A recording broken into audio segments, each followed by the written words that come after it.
नमस्कार दोस्तों, आज हम बात करेंगे एक ऐसे ही इशू पर जो पूरी दुनिया में बहुत बड़ी बहस का हिस्सा बन चुकी है। हाँ, मैं बात कर रहा हूँ व्हाट्सएप के इंडिया से पोटेंशियल एग्जिट की। जैसे कि आप सब जानते हैं, व्हाट्सएप इंडिया में सबसे ज़्यादा यूज़ होने वाली मैसेजिंग ऐप है। यहाँ तक कि हमारा डेली कम्युनिकेशन का एक बड़ा हिस्सा व्हाट्सएप पर ही होता है। लेकिन क्या आप सब जानते हैं कि नए आईटी रूल्स के चलते व्हाट्सएप को इंडिया छोड़कर जाना पड़ सकता है? हाँ दोस्तों, यही सच है। 24 अप्रैल 2024 को व्हाट्सएप ने कोर्ट में एक प्राइवेसी पॉलिसी के रूल नंबर 4 पे ऑब्जेक्शन लिया है, जिसके चलते इंडिया की राइट टू प्राइवेसी को गवर्नमेंट की तरफ से खत्म कर दिया जाएगा। रूल नंबर 4 के मुताबिक व्हाट्सएप को वह हर उस मैसेज के सेंडर का नाम बताना होगा। मतलब कि अगर आपने किसी को कोई मैसेज भेजा है, व्हाट्सएप उसे गवर्नमेंट को दे सकती है। ये बहुत बड़ी चिंता की बात है, क्योंकि इससे हमारी प्राइवेसी का नुकसान होगा। जैसा कि हम सब जानते हैं, थाईलैंड और चाइना में भी ऐसी एक पॉलिसी है, जहां लोगों को सिर्फ सोशल मीडिया पर कुछ शेयर करने के लिए भी जेल हो गई है। याद रखिए, थाईलैंड में एक आदमी को सिर्फ यही वजह से 50 साल की जेल हुई थी कि उसने रॉयल फैमिली के बारे में एक पोस्ट शेयर किया था। और चाइना में भी एक कंस्ट्रक्शन सुपरवाइजर को 5 दिन की जेल हुई क्योंकि उसने प्राइवेट ग्रुप में एक मीम शेयर किया था। क्या अब से हमारी गवर्नमेंट भी हमारी बातों को मॉनिटर करेगी, और अगर हम कुछ गलत बोलेंगे तो हम पर भी एक्शन लिया जाएगा? अगर ऐसा होगा तो व्हाट्सएप की राइट टू प्राइवेसी वाकई में खत्म हो जाएगी। लेकिन दोस्तों, गवर्नमेंट का कहना है कि उनका ये कदम नेशनल सिक्योरिटी और पब्लिक ऑर्डर बनाए रखने के लिए ज़रूरी है। उनका कहना है कि हेट स्पीच, फेक न्यूज़ और मिस इन्फॉर्मेशन को रोकने के लिए एक कदम उठाना बहुत ज़रूरी था। वो कहते हैं कि जब भी कोई इंसिडेंट होगा तो इन्वेस्टिगेशन होगी और तभी ही सेंटर का नाम मांगा जाएगा, और वो भी तब जब दूसरे किसी भी तरीके से सेंटर का नाम नहीं मिल रहा होगा,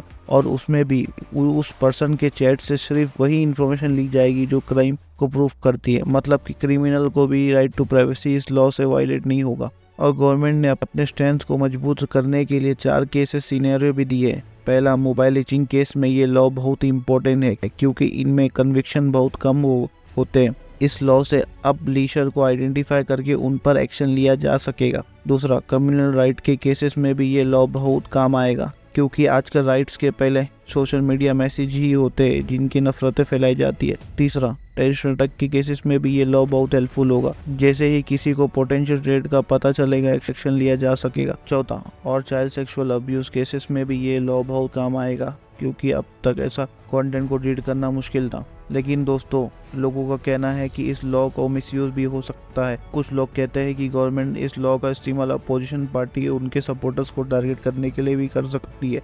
जैसे कि कोई अपोजिशन लीडर सरकार के क्रिटिसिज्म करेगा, उसके मैसेज को एक्सेस करके उसके खिलाफ एक्शन लिया जा सकता है। एक एनालिस्ट ने तो ये भी कहा है कि जब राहुल गांधी ने पीएम मोदी क्रिटिसिज्म की थी तो उन्हें एमपी पर से डिस्क्वालीफाई कर दिया गया था। तो ये खतरा बना रहेगा। गवर्नमेंट अपने खिलाफ आवाज़ उठाने वालों को दबा सकती है। दूसरी तरफ व्हाट्सएप खुद कहता है कि ये लॉ उनके एंड टू एंड इंक्रिप्शन को कॉम्प्रोमाइज कर सकता है और उसके प्राइवेसी का नुकसान कर सकता है। वो कहते हैं दुनिया के किसी भी देश ने उनसे ऐसा नहीं कहा, और ये लॉ लगाने से पहले उनसे कंसल्टेशन भी नहीं की गई। व्हाट्सएप का कहना है कि ये लॉ लगाने से पहले उन्हें भी सुनना चाहिए था, क्योंकि ये उनके कोर वैल्यूज़ के खिलाफ है। वो कहते हैं ये लॉ लागू हो गया तो वो इंडिया छोड़कर चले जाएंगे। लेकिन व्हाट्सएप का इस लॉ को फॉलो करने में भी बहुत चैलेंजेस आ सकती है। पहले तो ये उनके प्लेटफॉर्म पर हर रोज लाखों मैसेज सर्कुलेट होते, इनमें से सेंडर को ट्रेस करना बहुत मुश्किल होगा। दूसरा, गवर्नमेंट कभी भी किसी भी मैसेज का सेंडर मांग सकती है, इसलिए व्हाट्सएप को सालों का डेटा मेंटेन करके रखना होगा, जो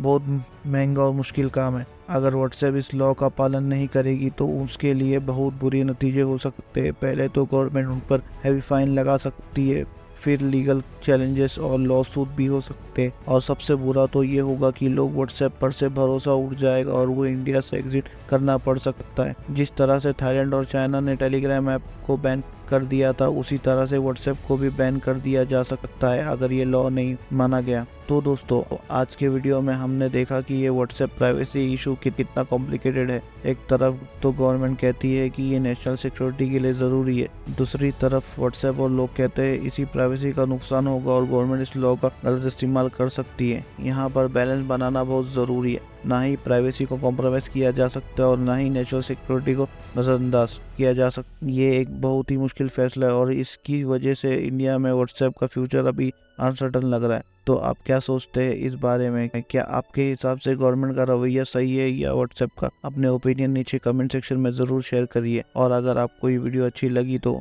शेयर और सब्सक्राइब करना ना भूलें। मिलते हैं अगली वीडियो में, तब तक जय हिंद।